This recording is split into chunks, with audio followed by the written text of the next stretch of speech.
এই যে থামুন থামুন, কোথায় যাচ্ছেন? গল্প শুনবেন না? আজকের যুগের নিব্বা আর নিব্বির এদের ভালোবাসা দেখলে আপনার মনে হবে, আহারে কি ডেঞ্জারাস প্রেম। আমাদের গল্পের নায়ক ফটকা। হ্যাঁ, তার আসল নাম প্রতীক, কিন্তু সে নিজেকে ভাবে ডন। তার চুলের স্টাইল এমন যে মাথার ওপর মনে হবে পাখির বাসা, আর পরনে সবসময় ছেঁড়া জিন্স, যাতে মনে হয় গরিবের ছেলে হলেও ফ্যাশনে সে সিক্স প্যাক। তার নায়িকার নাম ফুলকুমারী, মানে তার ফেসবুকের নাম। আসল নাম পুষ্পিতা। সে সবসময় এমন মেকআপ করে যেন দুর্গাপুজোর মণ্ডপে লাইটিং ফেল করেছে। তার কথা বলার সময় এমন ঢঙে বেবি, জান, সোনা বলে যে আপনার মনে হবে সে বুঝি সদ্য স্প্যানিশ সিরিয়াল দেখে এসেছে। ফটকা আর ফুলকুমারীর প্রথম দেখা হয়েছিল তাদের টিউশন সেন্টারে। অঙ্কের টিচার সমরেশ স্যার। সেই দিনের ব্যাপারটা যদি আপনারা দেখতেন, বিশ্বাস করুন আপনি হাসতে হাসতে থামতে পারতেন না। ফুলকুমারী ক্লাসে ঢুকলো একদম শেষ মুহূর্তে, তার চোখে মুখে সদ্য ঘুম ভাঙার ছাপ। আর ফটকা তখন পেছনের বেঞ্চে বসে গভীর মনোযোগ দিয়ে মোবাইলে স্লো মোশন ভিডিও বানাচ্ছে। ফুলকুমারী ফটকার পাশেই বসতে গিয়ে ঘটল সেই মহাক্ষণ। তার মেকআপ ভরা ব্যাগটা ফটকার জল ভর্তি বোতলের ওপর গিয়ে পড়ল। বাস, বোতল উল্টে ফটকার ছেঁড়া জিন্সের প্যান্ট ভিজে একসরা। ফটকা রেগে গিয়ে চিৎকার করে উঠল, এই চোখে দেখেন না?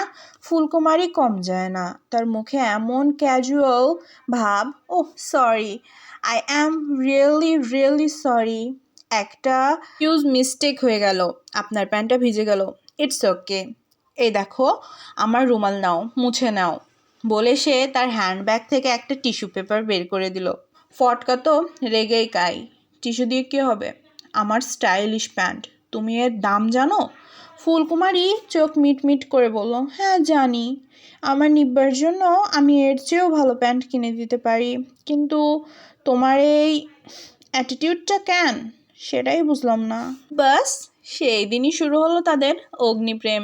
ঝগড়া করতে গিয়ে তারা আবিষ্কার করলো তাদের মধ্যে একটা কেমিস্ট্রি আছে। সেই কেমিস্ট্রিতে শুধু ঝগড়া আর নাটক।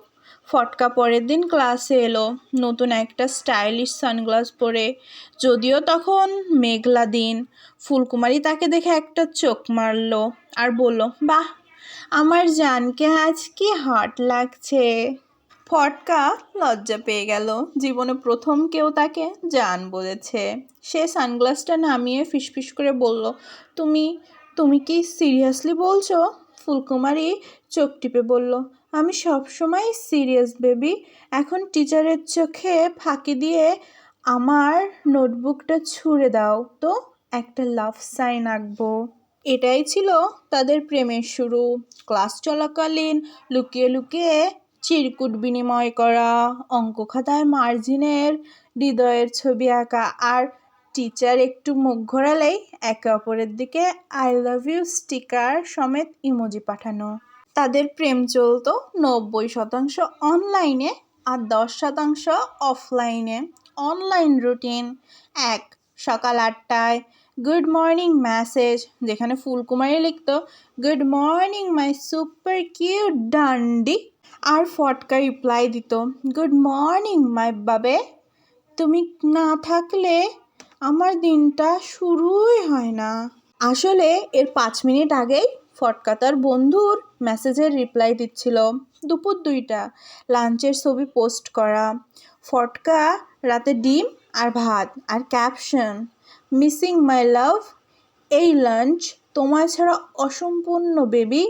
আর ফুলকুমারীর caption, my life line is missing, food is boring without my নিব্বা।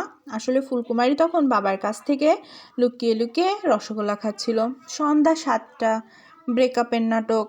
একদিন ফুলকুমারী হয়তো জানতে পারলো ফটকা তার কোনো পুরনো বন্ধুর সাথে কথা বলছিল। বাস, শুরু হলো ইমোশনাল ব্ল্যাকমেল। ফুলকুমারী মেসেজে লিখলো, তুমি আমাকে ছেড়ে চলে যাচ্ছ, ইউ আর চিটার, আমার আর বাঁচার ইচ্ছে নেই, গুড বাই। ফটকা এখন টেনশনে অস্থির। সে ইনস্ট্যান্ট 5টা ভয়েস নোট পাঠায়, আরে বেবি, কি বলছো এসব? আমি তো শুধু কাজিনের সাথে কথা বলছিলাম। Please don't do that. I will die if you leave me. তোমার শখের টায়রাটা কিনে দেবো, প্লিজ ব্যাগ। আর ফুলকুমারী তখন ঘরে বসে হাসতো। এটাই তো আমি চাইছিলাম, একটু ভয় না পেলে আমার প্রেমিকের দাম কি। এদের ডেটিং মানেই ছিল মারাত্মক ফটো সেশন। পার্কে গিয়ে একটা নির্দিষ্ট গাছের নিচে দাঁড়াবে, ফটকা পকেট থেকে সানগ্লাস বের করে একটা সিরিয়াস অ্যাটিটিউড লুক দেবে, আর ফুলকুমারী ক্যামেরা দেখে পাউট করে একটা কিউট মুখ বানাবে। তারপর সেই ছবি ইনস্টাগ্রামে পোস্ট হবে, আর ক্যাপশনে লেখা থাকবে, আমাদের ট্রু লাভ দেখে যারা জ্বলে মরে তারা দয়া করে দূরে থাকুন, হ্যাশট্যাগ নিম্মানি বিগোল, হ্যাশট্যাগ পিওর লাভ। এদের একটা বিশেষ অভ্যাস ছিল, ফটকা যখন ফুলকুমারীর সাথে দেখা করতে যেত তার বাইকের একটা বড় সড়ো টেডি বিয়ার বসিয়ে রাখতো, উদ্দেশ্য লোকে দেখুক যে সে তার নিব্বির জন্য টেডি বিয়ার নিয়ে যাচ্ছে। আর ফুলকুমারী সেই টেডি বিয়ারটাকে দেখেই এমন একটা উফ রিয়াকশন দিত যেন মনে হতো সে বিশ্ব জয় করে ফেলেছে। একদিন ঘটলো আরও বড় এক কাণ্ড। ফুলকুমারীর এক দুঃসম্পর্কের দাদা জিলেট, নামটা সে নিজেই দিয়েছিল কারণ সে নাকি জিলেটের ব্লেডের মতো ধারালো, সে হঠাৎ করেই ফুলকুমারীর উপর ক্র্যাশ খেলো। এই জিলেট দাদা ছিল চরম ফিটনেস ফ্রিক। তার ইনস্টাগ্রাম ভর্তি শুধু সিক্স প্যাকের ছবি, আর ক্যাপশনে শুধু মোটিভেশনাল বক বক। সে ফুলকুমারীর পোস্টে কমেন্ট করা শুরু করলো, আরে ফুল, তোমার মতো সুন্দর ফুল এই পৃথিবীতে আর দুটো নেই, ইউ আর মাই ইন্সপিরেশন। ফটকা এটা দেখে তো একদম তেলে বেগুনে জ্বলে উঠলো। সে সঙ্গে সঙ্গে ফুলকুমারীকে ফোন করলো, কে এই জিলেট, তোর পোস্টে এমন কথা কেন লিখছে?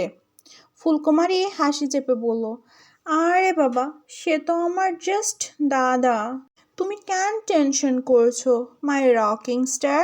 কিন্তু ফটকা মানবে কেন? সে ফুলকুমারীকে বোঝাতে শুরু করলো যে ওই জিলেট আসলে একটা বড় থ্রেট।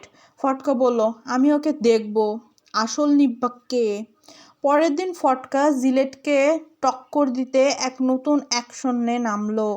সে জিলেটের মতো একটা ছবি তুললো যেখানে সে পেটের একটা বালিশ ঢুকে জামার নিচে দিয়ে সিক্স প্যাকস দেখানোর চেষ্টা করছিল, আর ক্যাপশনে লিখলো, don't try to touch my nibbi, I am the real tiger. Phulkumari ওই ছবি দেখে হেসে গড়িয়ে পড়ল। সে সঙ্গে সঙ্গে কমেন্ট করলো, ওহ মাই গড, মাই হিরো, তুমি সেরা, ওই জিলেটটা তো তোমার কাছে কিছুই না। এইভাবেই তাদের সম্পর্কটা চলছিল, কখনো সোশ্যাল মিডিয়া স্ট্যাটাস ওয়ার, কখনো রিলস বানানো, কখনো ইমোশনাল ব্ল্যাকমেল। বাইরে থেকে তাদের প্রেম দেখলে মনে হবে এরা জীবনে কি করছে, কিন্তু ভেতরে ভেতরে তারা ছিল একে অপরের জন্য পাগল। গল্পের শেষটা আরও মজার। একটা সময় এলো যখন তাদের এই ওভার ড্রামাটিক প্রেম দেখলো বাবা মা, বিরক্ত হয়ে গেলেন তারা। তাদের মনে হলো, বাবা, এদের হাত থেকে মুক্তি পেতে হলে একটা কাজই করতে হবে। একদিন ফুলকুমারীর বাবা এসে ফটকার বাবার সাথে কথা বললেন, শুনেন মশাই, আপনার ছেলে আর আমার মায়ে মিলে এমন ড্রামা করতেছে যে পাড়ার লোকে হাসতেছে, এদের তাড়াতাড়ি বিয়ে দিয়ে দিতে হইবে, না হইলে এরা আমাদের প্রেস্টিজ ডুবাই দিবে গা। ফটকার বাবাও হাফ ছেড়ে বাঁচলেন, একদম ঠিক বলছেন, এদের বিয়ে দিয়ে দিই, এদের নাটক অন্য কোথাও যাক। সুতরাং তাদের ট্রু লাভ পরিণতি পেল, তবে সেই পরিণতি হলো তাদের বাবা মায়ের ক্লান্তির ফল। নিব্বা নিব্বি শেষ পর্যন্ত একসঙ্গে হলো, আর তাদের জীবনে নতুন অধ্যায় শুরু হলো, যেখানে তারা এখন তাদের বাচ্চা নিব্বা নিব্বিকে শেখায় কিভাবে আরও ডেঞ্জারাস প্রেম করতে হয়। এই গল্প থেকে একটাই শিক্ষা, নিব্বা নিব্বি প্রেম, ইমোশন কম, অ্যাকশন বেশি। আর হ্যাঁ, তাদের জীবনে একটা চলমান কমেডি শো। বাই। হাই খুদা, আমি আগেই বাই বলি কেন? সাবস্ক্রাইব করতে ভুলেন না, লাইক করতে ভুলেন না, কমেন্ট করতে ভুলেন না, আর হ্যাঁ, নাও বাই।